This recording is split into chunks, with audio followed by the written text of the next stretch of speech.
સુરતના ઉધના મગદલ્લા રોડ પર ડ્રાઈવરને આંચકી આવતા વિદ્યાર્થીઓ ભરેલી સ્કૂલ વેન ડિવાઈડર સાથે અથડાઈ.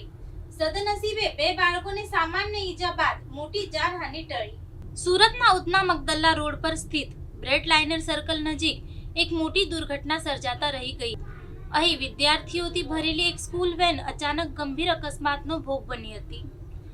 આ વેનમાં ભટાર સ્થિત શારદા નિકેતન પ્રાથમિક શાળાના આશરે 12 થી 15 જેટલા નિર્દોષ બાળકો સવાર હતા. તમામ બાળકોને સારવાર સમયે સલામત રીતે શાળાએ મૂકવા માટે લઈ જવામાં આવી રહ્યા હતા. યાત્રા દરમિયાન અચાનક વેનના ડ્રાઈવરને ચક્કર આવી ગયા હતા અને ખેંચ આવવા લાગી હતી.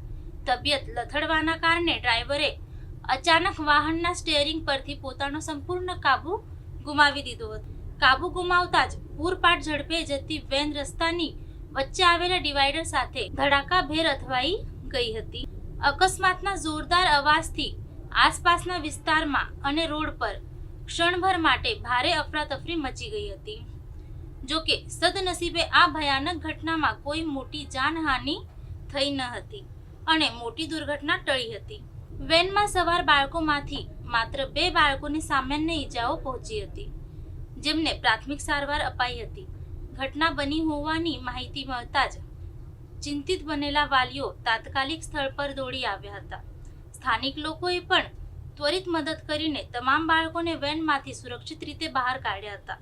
તમામ બાકીના વિદ્યાર્થીઓને તાત્કાલિક અને વેનની વ્યવસ્થા કરીને સુરક્ષિત રીતે શાળાએ મોકલવામાં આવ્યા હતા.